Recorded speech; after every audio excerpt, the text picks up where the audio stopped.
Olá, boa noite. Vamos dar início ao grupo de estudos das obras básicas da Escola Espírita Francisco Xavier.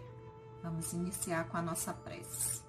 Senhor Jesus, mais uma vez aqui nos reunimos em Teu nome para darmos prosseguimento às nossas reflexões sobre Tua mensagem de amor, trazida pelos Espíritos. Abençoa, Senhor, os nossos propósitos, que o Seu amor possa sempre encontrar eco em nossos corações. Que assim seja. Boa noite, pessoal. Vamos lá dar prosseguimento ao nosso estudo. Mais uma vez, sempre aqui às quartas-feiras, nós estamos estudando, dando prosseguimento ao trabalho que nós fazíamos presencialmente lá na Escola Espírita Francisco Xavier, na Cidade Nova, em Salvador. E por conta desse momento que nós estamos vivenciando, e a nossa instituição também está passando por uma pequena reforma, para assim que for possível nós podermos estar juntos de novo presencialmente. Enquanto isso, nós vamos dar seguimento ao nosso estudo. No momento, nós estamos estudando o Livro dos Espíritos. Não é esse aqui, nós estamos estudando a tradução de Herculano Pires. E já alcançamos a quarta parte, o quarto livro. Deixa eu ver aqui. Que trata das esperanças e consolações. Esse livro, o quarto livro, tem 2 capítulos. O primeiro é Penas e Gozos Terrenos, que nós já estudamos. E no momento nós estamos no último capítulo do livro, o capítulo 2, sobre penas e gozos futuros. Nós já vimos o item que trata do nada, a vida futura. O item 2, que é intuição das penas e dos gozos futuros. O item 3, que trata da intervenção de Deus nas penas e recompensas. O item 3, desculpe. O item 4, que trata da natureza das penas e gozos futuros. O item 5, penas temporais. O item 6, expiação e arrependimento.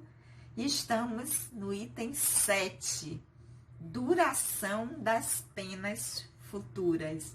Estamos na última pergunta desse item 7, deixa eu ir aqui para ela, que trata, que na verdade é um resumo das perguntas desse item, que começa na pergunta 1003 e vai até 1009. E essa pergunta 1009, na verdade, ela é uma síntese, né? É um fechamento que Kardec vai fazer. Depois dele perguntar sobre a duração dos sofrimentos, sobre o que é que determina essa duração, sobre o tempo, se ele é mais longo, se a percepção de tempo para o encarnado e desencarnado é diferente, se é mais longa, se há espíritos que nunca se arrependem, se essa duração ela depende somente da vontade do espírito ou ela pode ser imposta por um tempo determinado. Depois que ele fez todas essas perguntas, ele fecha na 1009, dizendo, então, segundo todas essas respostas anteriores, as penas jamais seriam eternas, e nós vimos que 4 pessoas, 4 espíritos responderam a essa pergunta. A primeira foi Santo Agostinho. A segunda parte foi Lamennais. A terceira parte foi Platão. E a última foi Paulo o apóstolo. Na verdade, não é parte, né? Cada um quando a gente fala primeira parte, segunda parte, parece que são coisas diferentes. Não, os 4 estão falando a mesma coisa, respondendo a mesma pergunta, mas cada um segundo a sua singularidade, cada um da sua forma de falar. Assim como nós temos o nosso jeito, podemos responder as mesmas perguntas, mas cada um do seu jeito, com seu sotaque, com sua forma de interpretação, assim também os espíritos fizeram. Cada um deles, Santo Agostinho, Lamennais, Platão e Paulo, o apóstolo, porque nós já vimos perguntas anteriores que foi São Paulo, mas nesse caso não é, é Paulo o apóstolo.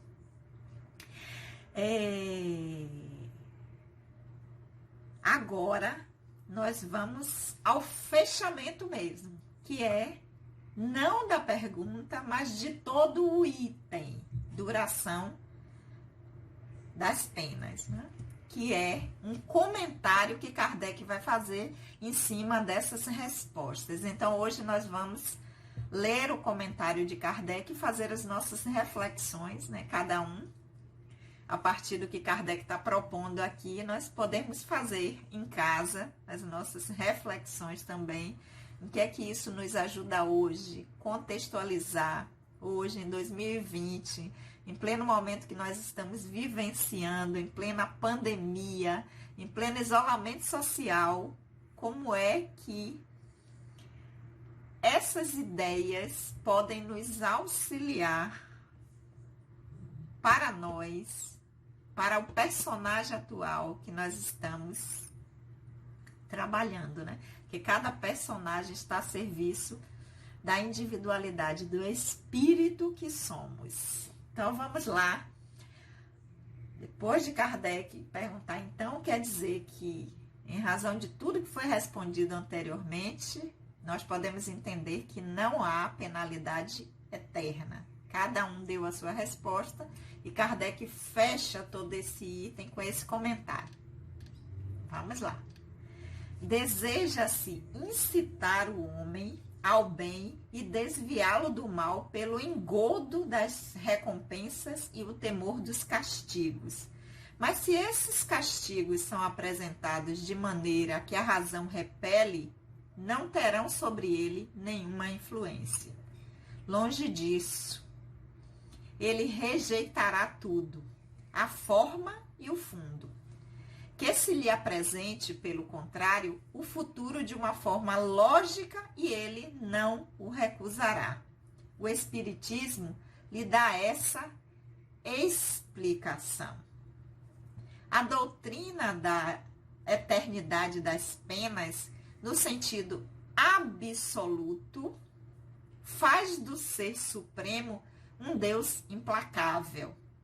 Seria lógico dizer-se que um soberano é muito bom, muito benevolente, muito indulgente, que não deseja senão a felicidade dos que o rodeiam, mas que ao mesmo tempo é invejoso, vingativo, de um rigor inflexível e que pune com o suplício máximo 3/4 partes de seus súditos por uma ofensa ou uma infração às suas leis, ainda mesmo aqueles que faliram por não as conhecer? Não seria isso uma contradição? Pois bem, Deus pode ser menos do que o seria um homem? Outra contradição se apresenta nesse caso. Desde que Deus tudo sabe, sabia então, ao criar uma alma, que ela teria de falir. Ela estava desde a formação destinada à infelicidade eterna. Isso é possível? É racional? Com a doutrina das penas relativas, tudo se justifica. Deus sabia, sem dúvida, que ela teria de falir, mas lhe dá os meios de se esclarecer por sua própria experiência e pelas suas próprias faltas. É necessário que ela expie os seus erros para melhor se firmar no bem, mas a porta da esperança jamais lhes será fechada. E Deus faz depender o momento da sua libertação dos esforços que ela fizer para o atingir. Eis o que todos podem compreender, o que a lógica mais meticulosa pode admitir. Se as penas futuras tivessem sido apresentadas dessa maneira, haveria muito menos céticos. A palavra eterna é quase sempre empregada na linguagem comum em sentido figurado, para designar uma coisa de longa duração e da qual não se prevê o termo, embora se saiba muito bem que esse termo existe. Dizemos, por exemplo, os gelos eternos das altas montanhas, dos polos, embora saibamos, de um lado, que o mundo físico pode ter um fim e que, de outra parte, que o estado dessas regiões pode modificar-se pelo deslocamento normal do eixo da Terra ou por um cataclisma. A palavra eterno, neste caso, não quer dizer duração infinita. Quando sofremos uma longa doença, dizemos que o nosso mal é eterno, que há, pois, para admirar-se os espíritos que sofrem desde muitos anos, desde séculos e até mesmo de milhares de anos também não digam assim? Não nos esqueçamos, sobretudo, de que a inferioridade não lhes permitindo ver o termo da rota, eles creem sofrer para sempre, o que é para eles uma punição. De resto, a doutrina do fogo material, das fornalhas e das torturas emprestadas ao tártaro do paganismo está hoje completamente abandonada pela teologia. Apenas nas escolas, esses apavorantes quadros alegóricos são ainda apresentados como verdades positivas por alguns homens mais zelosos do que esclarecidos. E isso muito erroneamente, pois as imaginações jovens, uma vez passada o terror, poderão aumentar o número de incrédulos. A teologia reconhece hoje que a palavra fogo é empregada em sentido figurado, devendo ser entendida como fogo moral. Os que, como nós, acompanharam as peripécias da vida e dos sofrimentos do além-túmulo, através das comunicações espíritas, puderam convencer-se de que, por não terem nada de material, elas não são menos pungentes. A respeito mesmo da sua duração, alguns teólogos começam a admiti-las no sentido restrito que indicamos acima e pensam que, de fato, a palavra eterno pode referir-se às penas em si mesmas, como consequência de uma lei imutável e não na sua aplicação a cada indivíduo. No dia em que a religião admitir essa interpretação, bem como outras que são igualmente a consequência do progresso das luzes, reconduzirá ao seu seio muitas ovelhas desgarradas. Então, vamos voltar, porque é muita coisa, né? Kardec faz um comentário extenso, mas ele está fazendo esse comentário aqui, não apenas da pergunta 1009, mas ele está fazendo o comentário de todo o item 7, que é duração das penas futuras. Ele está fazendo um resumo de todas as respostas, da resposta 1003 à resposta 1009, que foi respondida por São Luís, que foi respondida por Santo Agostinho, que foi respondida por Platão, por Lamennais e por Paulo, o apóstolo. Então, vamos voltar, como a gente sempre faz, agora vendo parte por parte da resposta do comentário de Kardec, para poder a gente compreender melhor. Então, ele inicia dizendo que o desejo é incitar o homem ao bem e desviar o homem do mal. Só que a forma que está sendo utilizada, né, que é um engodo, que é recompensa, se oferecendo recompensa, mas utilizando para isso o mecanismo do temor dos castigos. Ou seja, através do medo. Então ele diz, mas se esses castigos, eles não são apresentados de uma maneira lógica, se ele é apresentado de uma forma que a razão repele, isso tem um efeito contrário. Ao invés de trazer o homem para o caminho do bem e desviá-lo do caminho do mal, vai fazer com que se implante nos corações o quê? O descrédito. Dizer assim, tá vendo que isso é um absurdo? Que essa coisa de queimar no fogo do inferno eternamente, que toda essa alegoria, isso não é mais possível, essas ideias hoje. Então Kardec diz que vai ter o efeito contrário. Porque a lógica, a razão, o esclarecimento das consciências, isso Kardec está falando em 1857. Vamos imaginar em 2020, com toda a informação que nós já alcançamos, com todo o nível de conhecimento que já chegamos.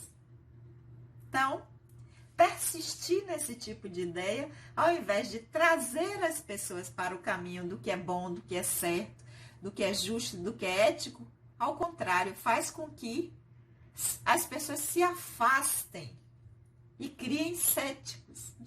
Isso é coisa de religião, como se religião fosse algo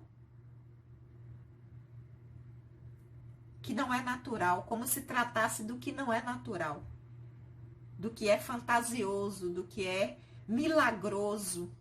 E isso acaba afastando. Seguindo Kardec, e ele conclui dizendo que o Espiritismo vem para dar uma explicação justamente para fazer com que nós possamos refletir de uma forma lógica, racional, tratar dessas explicações que estavam lá,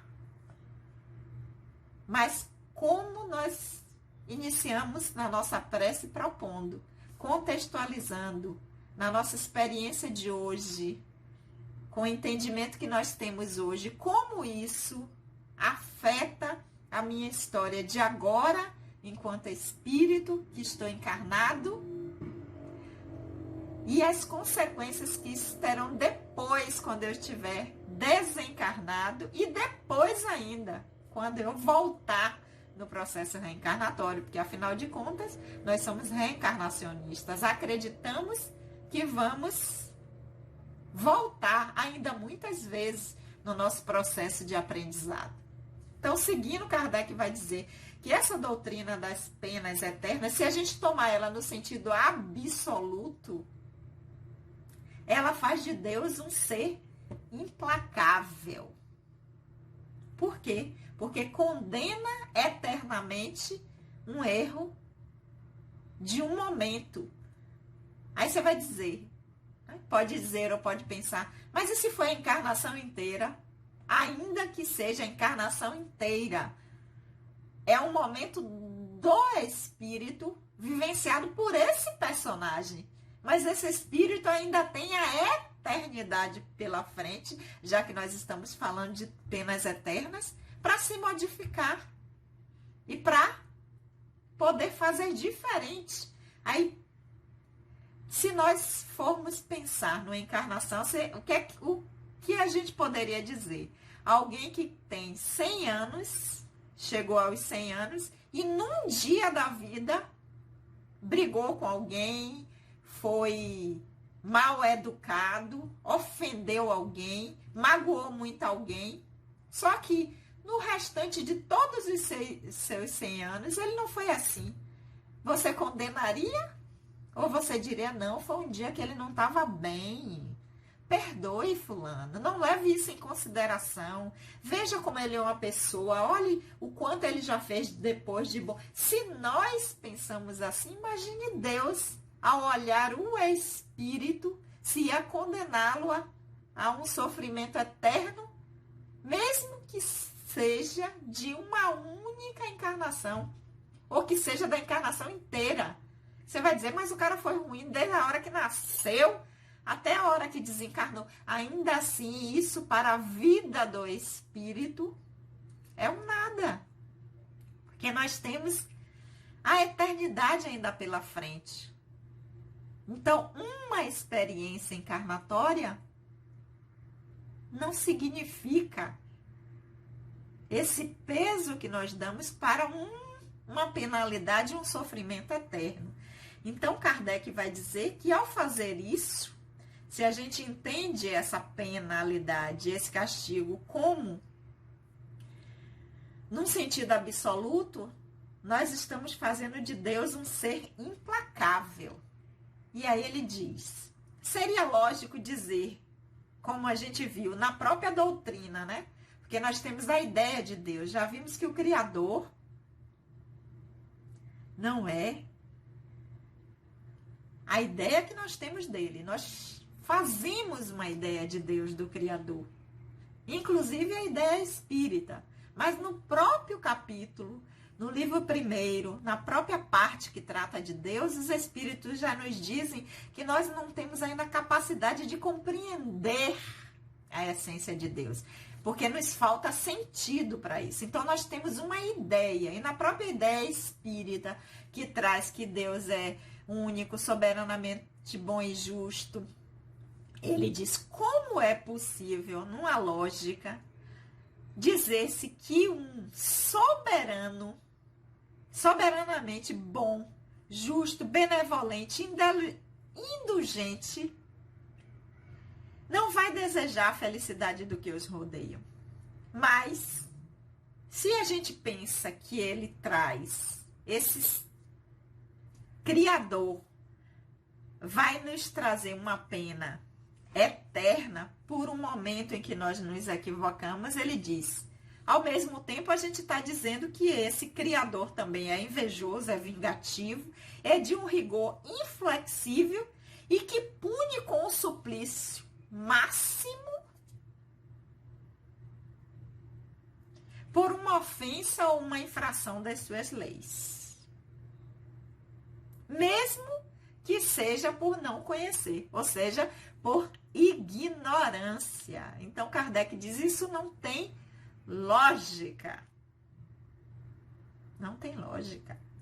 Ou nós admitimos que Deus é soberanamente bom e justo, e um Criador que é soberanamente bom e justo não pode, por um momento da experiência do Espírito, castigá-lo por toda a eternidade. Ou seja, se equivocou, não tem mais volta. Isso é um contrassenso. Isso não tem lógica. Se nós pensarmos dessa forma, nós estamos indo de encontro aos atributos que nós atribuímos ao Criador, que é soberanamente bom e justo, soberanamente. Ou seja, não cabe espaço para ser diferente. Então, nós temos que escolher. E ele vem dizer que a doutrina nos propõe essa reflexão. Se nós entendemos que o Criador é soberanamente bom e justo, não podemos aceitar a doutrina das penas eternas como algo absoluto. Então, o que é que quer dizer isso? Se não é absoluto, é relativo. Se é relativo, aí já é diferente. Porque aí quer dizer que tem condições para essa penalidade, que tem condições para o tempo que essa penalidade vai existir, aí já fica diferente. Aí cabe realmente para um ser que é soberanamente bom e justo, né? Porque não é porque é soberanamente bom e justo que também a gente vai poder fazer o que quiser, exercer o nosso livre-arbítrio e não ter consequências. Não. É relativo. Não é absoluto no sentido de que cometer um equívoco, acabou. Não tem como voltar atrás. Mas é relativo porque depende de quê? Aí é que nós vamos ver. Aí é que a doutrina nos propõe essa reflexão, né? Então, quando Kardec fala de que isso seria uma contradição, ele diz: será que Deus vai ser menos do que seria um homem? Menos justo?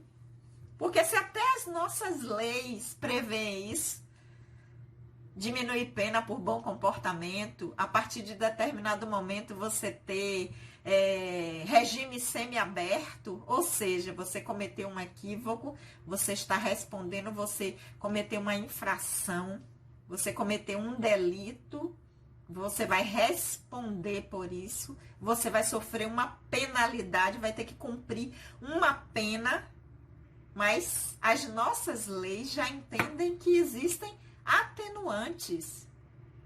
Então ele diz: será que Deus é menos do que seria um homem? Seria menos justo? Menos benevolente? Não tem lógica, né? A gente não pode... Ou nós acreditamos que Deus tem esses atributos na ideia que nós temos dele, né? Uma ideia que e olha que é uma ideia que está muito longe do que é o Criador. Porque quando a gente fala da ideia de que Deus é soberanamente bom e justo, isso não chega nem perto, né? É apenas uma ideia que o nosso estágio evolutivo é capaz de assimilar, porque é muito mais do que isso. Então, é um contrassenso. Ou nós acreditamos ou não. Então, é essa reflexão que a doutrina nos propõe, só que hoje nós não vamos fazer essa reflexão, essa análise dessa resposta de Kardec até o final, porque, como eu disse, ela está falando de todo o item 7, que trata das durações das penas futuras. Nós vamos ficar por aqui em função do tempo, para nós não nos estendermos muito, e a proposta é que nós possamos acompanhar de casa, né, o estudo. É isso que foi acordado quando nós iniciamos esse trabalho, que de casa cada um está aí com o seu livro, ou em papel, como eu gosto, adoro livro de papel, ou no tablet, ou no próprio celular, que nós possamos acompanhar e refletir, porque nós não temos pressa. Nós estamos já estudando esse livro há 5 anos, e se for para levar mais 5, mais 1, mais 2, 3, 4 ou 5, não interessa. Interessa nós podermos parar e refletir, para que nós possamos fazer também as nossas reflexões. Nós temos o grupo, né, que a gente troca as figurinhas depois. Na semana anterior nós vamos, na semana seguinte nós vamos continuar com os comentários de Kardec e depois fazendo um resumo,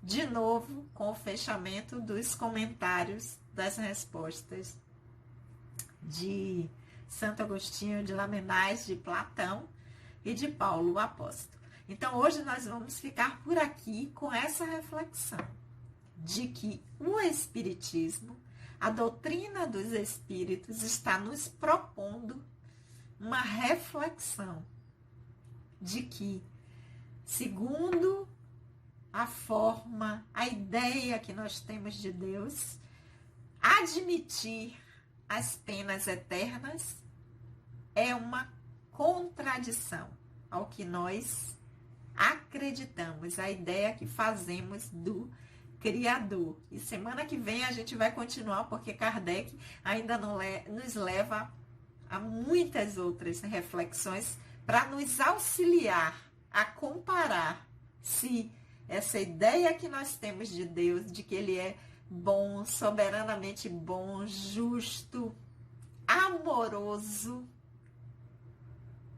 porque é um Deus amoroso que nos criou por amor, se cabe dentro dessa ideia alguém, um ser, um criador, que por uma falha, por ignorância ainda do ser que ele mesmo criou, esse criador, poderia ser julgado, ocupado para sempre. Ok?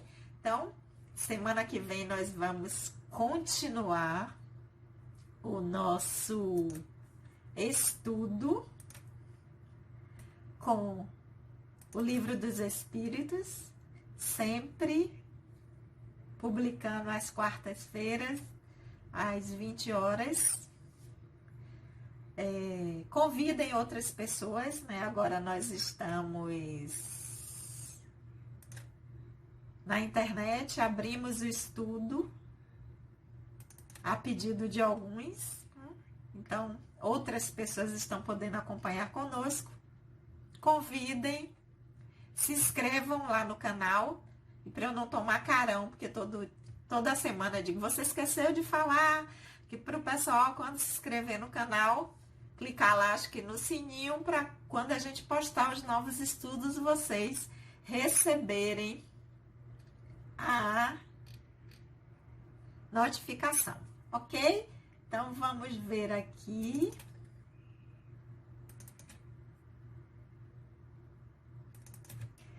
Vamos terminar o nosso estudo de hoje. Na pergunta ainda 1009, nós estamos nos comentários de Kardec, na quarta parte do Livro dos Espíritos, e semana que vem nós vamos dar prosseguimento aos nossos estudos.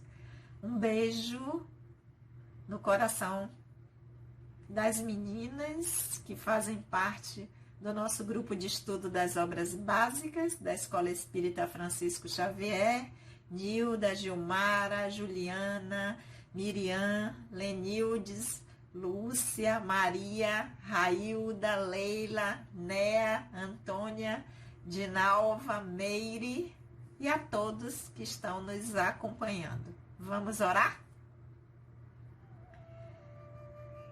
Querido amigo, amado Senhor Jesus, nós te agradecemos mais uma vez por esses momentos de reflexões em que temos a certeza de contar com a tua energia amorosa sempre a nos auxiliar na compreensão de tua mensagem de amor trazida pelos Espíritos e com a energia amorosa que certamente nos envolve e nos impulsiona. Que o teu amor, querido Senhor, continue sempre encontrando eco em nossos corações. Que assim seja. Beijo, até a semana que vem.